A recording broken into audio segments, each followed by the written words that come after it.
Business की कुछ ताजा खबरें आज की छोटी सी वीडियो में। तो आज की first news Birla paints versus Asian paints के बारे में है, जहां पे बिरला पेंट्स ने बड़े बड़े इल्जाम लगाए हैं एशियन पेंट्स के ऊपर मार्केट की डोमिनेंस को लेकर, और जिसके लिए उन्होंने सीसीआई को कंप्लेंट भी फाइल की है। उस कंप्लेंट के चलते recently competition commission of India यानी कि सीसीआई ने एशियन पेंट्स के खिलाफ डोमिनेंस का गलत यूज करने पर जांच भी शुरू कर दी है। दरअसल ये कंप्लेंट फाइल करी है बिरला पेंट्स की नया मार्केट एंट्रेंट गैरिसन इंडस्ट्रीज ने, जिसमें कि बिरला पेंट्स ने उन पर यह आरोप लगाया कि एशियन पेंट्स डिस्ट्रीब्यूटर्स के साथ ऐसा क्लोज रख रहा है जिसमें कि उन्हें बिरला पेंट्स को बेचने से रोका जा रहा है मार्केट में। इसी के साथ साथ एशियन पेंट्स अपने एक्सक्लूसिव डीलर्स को फॉरेन ट्रिप्स और डिस्काउंट्स भी ऑफर कर रहा है जो सिर्फ एशियन पेंट्स को बेचते हैं, जबकि जो लोग बिरला पेंट्स और एशियन पेंट्स दोनों बेच रहे हैं उनके क्रेडिट लिमिट्स को भी काटा जा रहा है। साथ ही में रिपोर्ट्स में ये भी लिखा हुआ है कि रॉ मटेरियल सप्लायर्स को बिरला पेंट्स के साथ काम न करने के लिए प्रेशराइज भी किया जा रहा है। बढ़ते हैं नेक्स्ट न्यूज पर, जो कि हमारे जीएसटी कलेक्शन के बारे में है, जो कि इस बार रहा है 6.1% का विद 1.85 लाख करोड़, जो कि ग्रोथ रेट में कंपेयर करा जाए तो पिछले 4 सालों का लोवेस्ट है। बढ़ते हैं नेक्स्ट न्यूज पे, जो कि 3 BHK फ्लैट के बारे में है, जिनकी डिमांड में बहुत बड़ा सर्ज देखा गया है। तो क्वार्टर 1 2025 में 13 सिटीज में half of the home buyers की डिमांड जो थी वो 3 BHK फ्लैट्स के लिए, पर इस डिमांड के होने के बावजूद 3 BHK फ्लैट के लिए प्राइस ज्यादा नहीं बढ़े, बल्कि 3 BHK फ्लैट से ज्यादा 1 BHK के प्राइस बढ़ते हुए दिखे हैं पिछले 1 साल में, जहां पे 1 BHK फ्लैट की डिमांड जो है वो 34.4% की तेजी देखने को मिली है, और जो कि सबसे ज्यादा प्राइस ग्रोथ थी सभी BHKs में। अब इस रिपोर्ट में सिटी वाइज भी ग्रोथ दिखाई हुई है, जो कि आप स्क्रीन पे पॉज कर पढ़ भी सकते हो। बढ़ते हैं नेक्स्ट न्यूज पर, जो कि महिंद्रा के बारे में है, और जिसने रिकॉर्ड ब्रेकिंग सेल्स को रिपोर्ट किया है और बन गया है देश का सेकंड लार्जेस्ट सेलर। तो रिसेंटली महिंद्रा ने जून 2025 में अपने कॉम्पिटिटर्स होंडई और टाटा को पीछे छोड़ दिया है, जिसकी वजह से वो बन गया है second largest seller in India. सिर्फ जून के मंथ में महिंद्रा ने इस 47,306 SUVs बेची है, जबकि इसके कॉम्पिटिटर होंडई और टाटा ने इनसे कम बेची है, जिसमें वो पिछले 3 महीनों से अपने कॉम्पिटिटर से ज्यादा बेच रहा है। बढ़ते हैं नेक्स्ट न्यूज पर, जो गवर्नमेंट की 1 लाख करोड़ की ELI स्कीम के बारे में है, जो कि उन्होंने अप्रूव कर दी है फाइनली। तो रिसेंटली यूनियन कैबिनेट ने 1 लाख करोड़ तक का एम्प्लॉयमेंट लिंक इंसेंटिव स्कीम को अप्रूव किया है, जिसमें कि ज्यादातर मैन्युफैक्चरिंग और जॉब्स को बूस्ट किया जाएगा इकोनॉमी। और रिपोर्ट के मुताबिक ये स्कीम आने वाले 2 सालों में 3.5 करोड़ नए जॉब्स भी क्रिएट करेंगे। तो बढ़ते हैं नेक्स्ट न्यूज पर, जो कि इंडियन रेलवे के बारे में है, और जिसमें कि उन्होंने रिसेंटली रेल 1 अपना एक नया सुपर ऐप को लॉन्च कर दिया है, जिसमें कि इंडियन रेलवे के रिलेटेड सारी चीजें इंक्लूड करी जाएगी। तो बढ़ते हैं नेक्स्ट न्यूज पे, जो कि 1 लाख करोड़ के आईडीआई स्कीम के अप्रूवल के बारे में, जिसमें कि गवर्नमेंट ने रिसेंटली 1 ट्रिलियन यानी कि 1 लाख करोड़ का research and development and innovation scheme को अप्रूव किया है, जिसका कि गोल आपको नाम से ही पता लग गया होगा। इसमें प्राइवेट सेक्टर में इनोवेशन और R&D को पुश करा जाएगा, इसलिए टेक हैवी इंडस्ट्रीज में। तो बढ़ते हैं नेक्स्ट न्यूज पे, जो कि अमेजन और दिल्ली हाईकोर्ट के बारे में है, जिसमें कि रिसेंटली दिल्ली हाईकोर्ट ने अमेजन को 339.25 करोड़ BHPC जो कि एक लग्जरी ब्रांड है, उनको देने वाले ऑर्डर पर स्टे लगा दिया है अभी के, जो कि एक बहुत अच्छी बात है अमेजन के लिए, उनके ट्रेडमार्क के केस के चलते। अब अगर किसी को BHPC नहीं पता, तो ये एक लग्जरी लाइफस्टाइल ब्रांड है जिसका कि ट्रेडमार्क का केस चल रहा था अमेजन के साथ। तो बढ़ते हैं नेक्स्ट न्यूज पर, जो कि FNI के इंस्टाग्राम पेज के बारे में है, जो कि हाईली एक्टिव है सारी बिजनेस न्यूज को प्रोवाइड करने में। तो अगर आप time to time business news को पढ़ना चाहते हैं, तो प्लीज आप हमारे पेज को फॉलो भी कर सकते हैं, लिंक डिस्क्रिप्शन में गिवन है। तो बढ़ते हैं नेक्स्ट न्यूज पर, जो कि स्टॉक मार्केट एक्सपेक्टेशंस के बारे में है जुलाई के अंदर, जिसमें कि कुछ रिपोर्ट्स के मुताबिक $2.4 बिलियन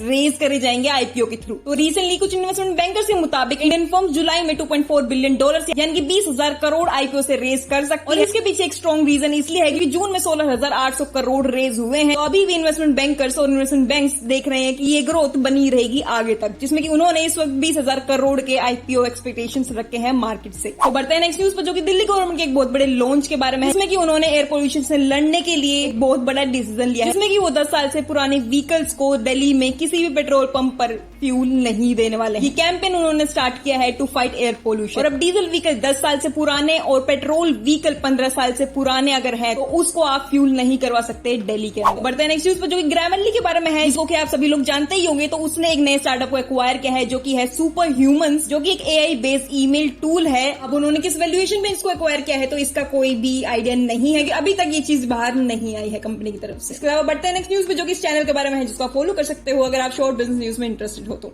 एंड वीडियोस अब डेली से आएंगी।